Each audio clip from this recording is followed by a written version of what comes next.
Olá, estamos aqui então para fazer um exercício. Hoje nós vamos trabalhar com esse exercício que está na tela, está no Gujarati Porter 2011, a versão em português, página 408, 409, exercício 11.15. O que esse exercício nos traz? Então aqui vocês encontram um site, tá certo? O que ele nos traz? A tabela 11.7 apresenta dados de 81 carros sobre milhas por galão de combustível, potência do motor, espaço interno em metros cúbicos, velocidade máxima em milhas por hora e peso do veículo em 100 libras. Então, ele tem ali uma equação sugerida, MPG é a variável dependente em função de SP, em função de HP, de WT. Então, eu tenho essas variáveis, a gente colocou aqui a versão estruturada dos dados, então, que você pode replicar, tá certo? E nós vamos tentar, então, analisar esse modelo. A recomendação que a gente faz sempre, primeiro, abrir um diretório de trabalho, criar um projeto novo, né? E aí você pode tanto copiar o código que está aqui, você tem como baixar o RMD, ou você pode ir copiando e colando esses dados passo a passo lá no RStudio. Então, se você tiver baixado, vou deletar aqui, deixar limpinho para vocês. Se vocês estiverem baixado o RMD, vocês terão alguma coisa assim, tá certo? Nesse caso, eu já criei uma pasta de projeto, tá certo? Mas se você quiser começar do zero, você vai vir aqui, novo projeto, e vai criar um projeto novo, tá certo? E aí você coloca este arquivo Markdown dentro do seu projeto. Caso contrário, você pode puxar esse Markdown, e se você estiver com a última versão do RStudio, né? Então, nesse caso, nós estamos com o RStudio 1.4.890, ele tem esse dispositivo aqui de abrir o editor visual do Markdown.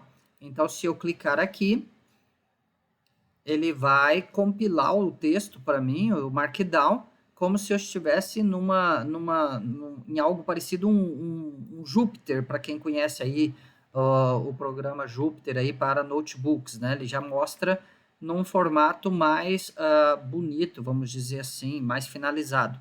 Então, a gente tem, nesse caso, aqui os códigos, os chunks, né? Que são a mesma coisa do que se eu pegasse aqui, tá certo? É a mesma coisa. E eu posso ir executando passo a passo. Então, esse primeiro chunk é um chunk de setup, tá certo? Ele não executou aqui porque ele, na verdade, é um chunk de organização de como vão sair as imagens, tá certo? Aqui eu tenho para puxar a tabela, se você for puxar do RDS, que no caso aqui não é esse o caso, nós não estamos puxando do RDS, porque eu pus aqui os dados estruturados. Então, vocês vejam, se eu não tenho nada aqui no meu ambiente, se eu pedir para executar esse dado estruturado, ele vai chamar aqui o objeto DataFrame, né, porque ele já está estruturado aqui embaixo como DataFrame. Então, ele me mostra aqui os meus dados. Eu posso pedir o Attach para enxergar os códigos que existem aí dentro dele, ou, no caso, eu já executei o chunk, então o Attach já foi feito, já foi executado aqui embaixo.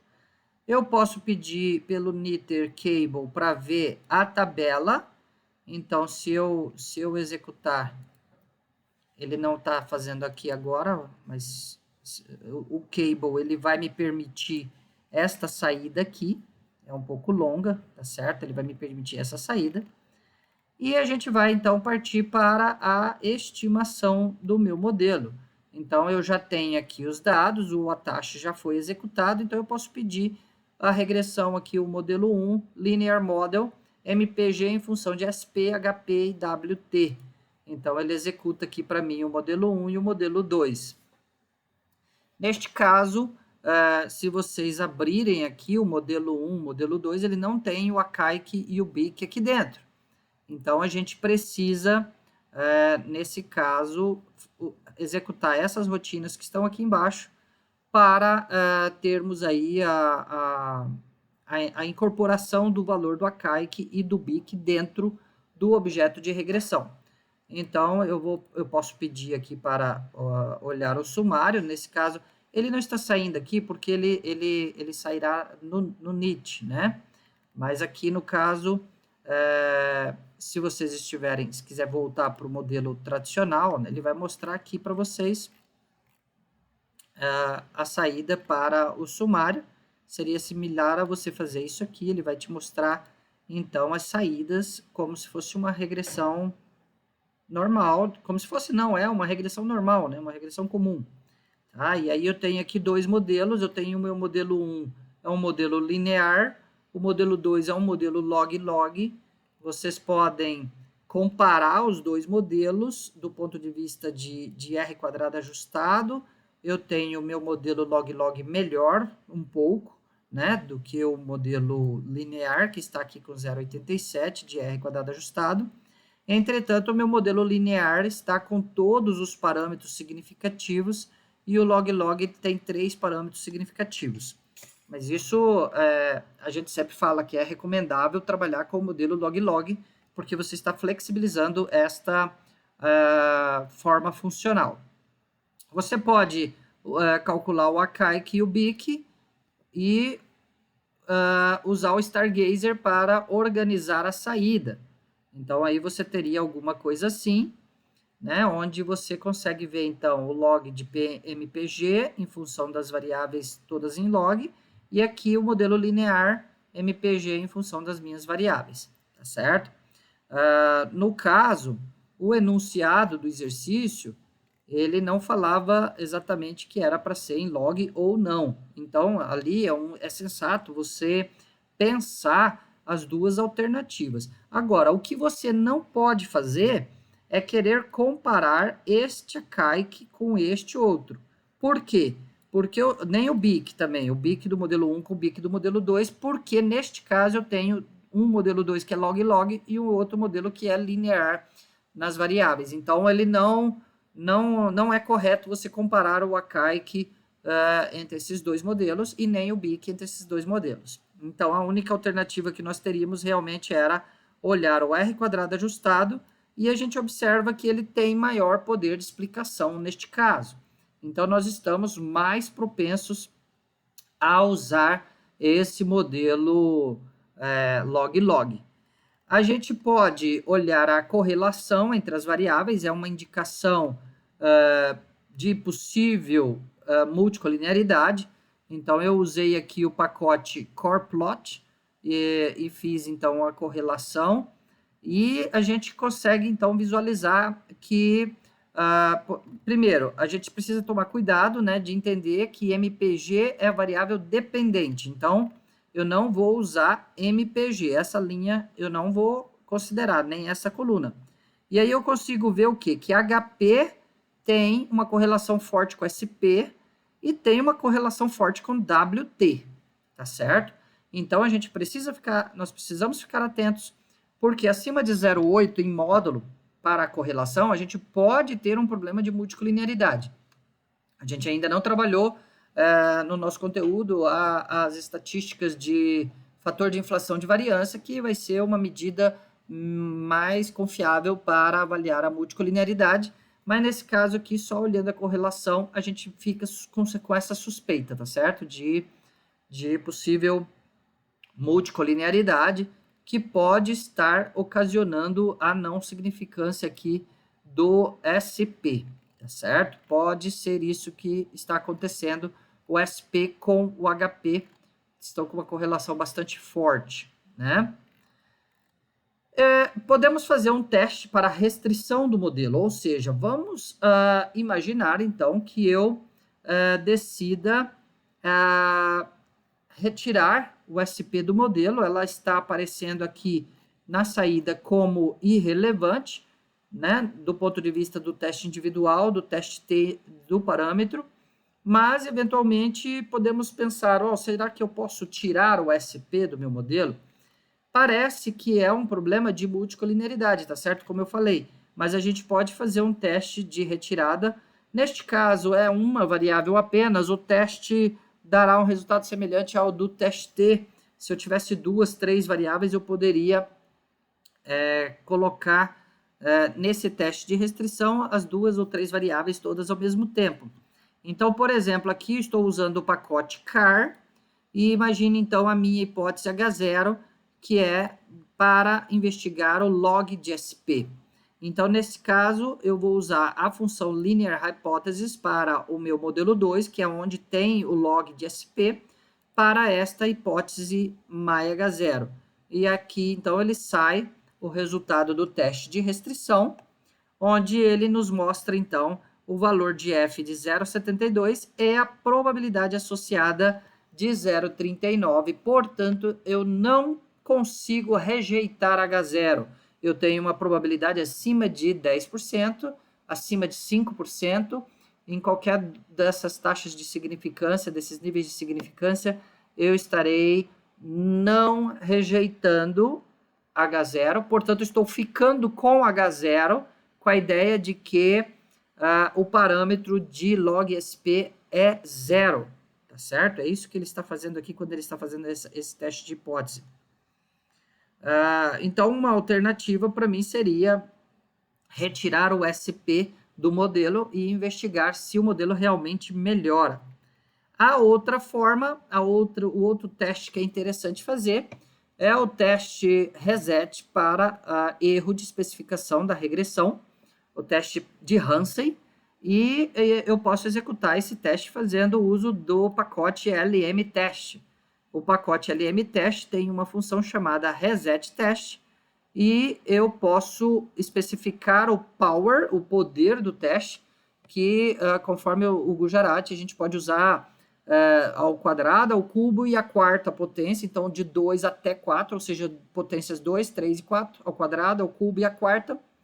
Não faz muito sentido colocar mais do que a quarta, e na verdade vários softwares colocam apenas 2 e 3, né, os powers, ou seja, uma função quadrática e uma função cúbica, que vai, no caso, quando eu estou fazendo isso, eu estou dando a possibilidade de questionar se o modelo não teria termos das variáveis SP, log, HP e WT ao quadrado, SP ao cubo, HP ao cubo, WT ao cubo, e os cruzamentos entre as variáveis. Então, quando eu estou fazendo esse Hansen reset test, eu estou dando essa possibilidade de investigar se um modelo com mais termos, com termos quadráticos, portanto, com termos ao cubo, termos cruzados, ele não seria melhor do que a função do jeito que ela está, do jeito que o modelo 2 está.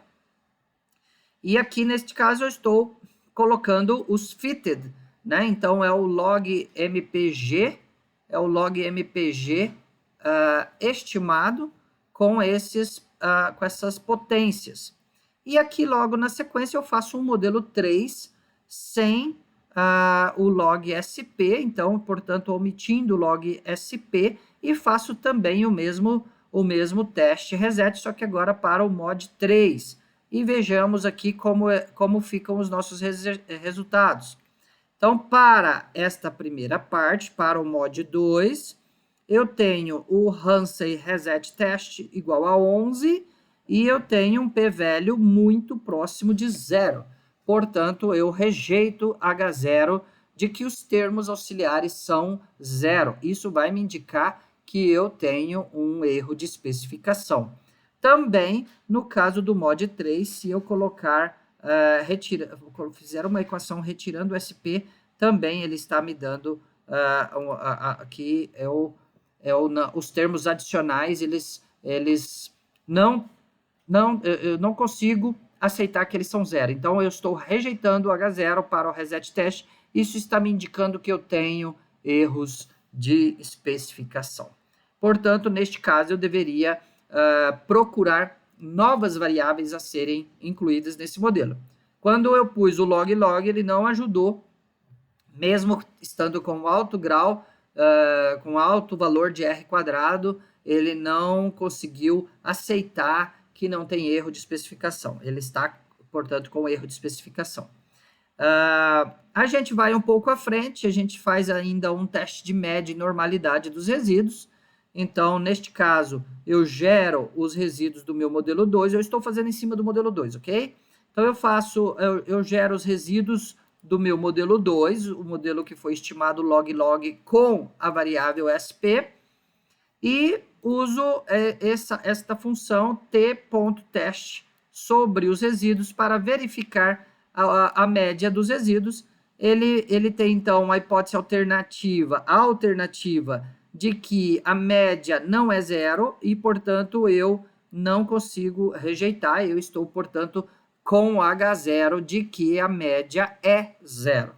De fato, a minha média tem uma estimativa aqui da ordem de E a menos 18, ou seja, 10 a menos 18, 0,0000. Na 18ª casa é que eu tenho o número 5. Posso fazer o teste de normalidade, vamos investigar a normalidade. Neste caso, nós estamos com um histograma primeiro, para olharmos como é que está esse meu modelo, e eu pedi para plotar a curva verdadeira normal, e a gente consegue aqui verificar que existe uma questão aqui de normalidade, tá certo? Ele não está me dando aqui uma curva, então eu tenho que investigar melhor isso, o que está acontecendo, parece que tem algum problema aí realmente de normalidade. Outra forma é o QQplot, que do pacote CAR, eu prefiro esse do pacote CAR, porque ele me dá as bandas de confiança. No caso, olhando o QQplot, que é um pouco mais confiável do que olhar o histograma, tá certo? Se eu olhar o histograma, eu poderia concluir que é normal. Essa linha vermelha aqui é que ficou um pouco estranha, né? Mas olhando o QQplot, nós conseguimos ver que todos os pontos, praticamente todos eles, alguns estão querendo sair da banda de confiança aqui, mas todos os pontos estão, praticamente todos os pontos estão ao longo desta linha contínua e dentro das bandas, dentro do pontilhado, o que me indica que estou mais propenso a aceitar que os resíduos são normais, que eles seguem a distribuição normal. O que eu gosto mesmo é de fazer o teste de Jark-Bera. Então, eu posso usar o pacote T-Series, ele tem a função jark.bera.test sobre os resíduos do meu modelo 2, e aqui eu tenho, para uma hipótese nula de que os resíduos são normais, eu estou aceitando H0, não estou rejeitando H0, tá certo? Então, eu estou ficando com a hipótese nula de que os resíduos são normais. Eu consigo evidências aqui para dizer que eu não posso dizer que eles não são normais, tá certo? Posso usar outros testes de normalidade, as hipóteses nulas são as mesmas, de que os resíduos são normais. Então, eu tenho aqui na literatura vários outros testes, o Kolmogorov, eu tenho o Lilliefors, o Kramer-von Mises, o Shapiro-Wilk, Shapiro-França, Anderson-Darling. Eu fiz esses vários testes aqui que estão dentro do pacote NOR-test, extraí os resultados para cada um, extraí a estatística de teste, o valor da probabilidade associada e construí uma tabelinha para ficar mais fácil de enxergar. E neste caso, eu tenho alguma preocupação aqui com o Kolmogorov, o Lilliefors e o Kramer, tá? O Kramer-von Mises, e ainda podemos dizer alguma coisa aqui no Anderson-Darling, estão mais para rejeitar H0. Então, eu preciso tomar um pouco de cuidado, tem alguma coisa aparecendo aí. O Shapiro tá indicando mais pela normalidade dos resíduos, e o Jark-Bera também indicou mais pela normalidade dos resíduos. Então, eu preciso ficar atento com esses resultados, tá certo? Então, se vocês olharem lá, o post é exatamente isso que tem, tá certo? Todos esses passos, eles saem exatamente da mesma forma que a gente enxergou ali no RStudio. Aqui a única diferença é que eu ainda tenho um teste aqui de correção da heterocidacidade, tá certo? Que não sei por que eu não consegui... deixa eu ir mais para baixo, tá aqui, né? Então, o teste de White, ele vai nos dar uma luz sobre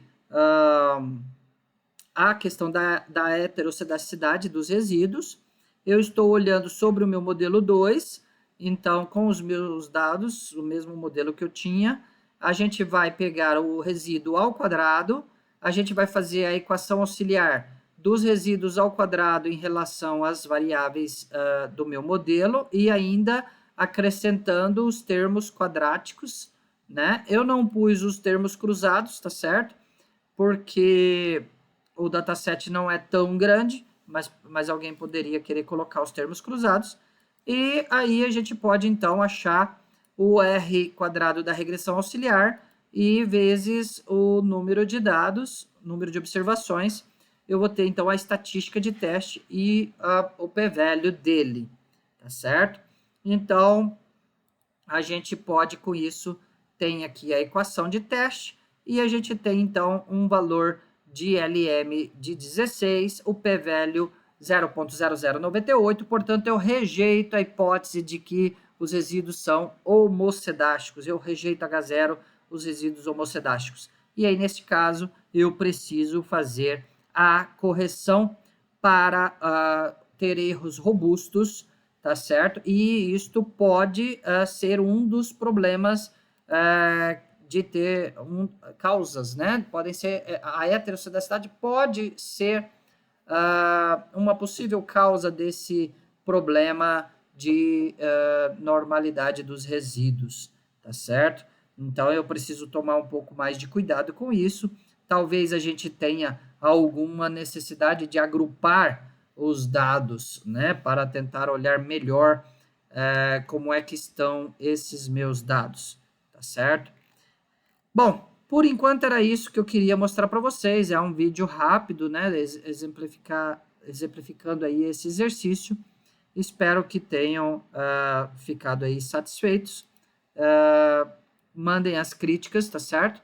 E o que vocês precisarem, vocês têm aqui o meu contato. Ok? Obrigado.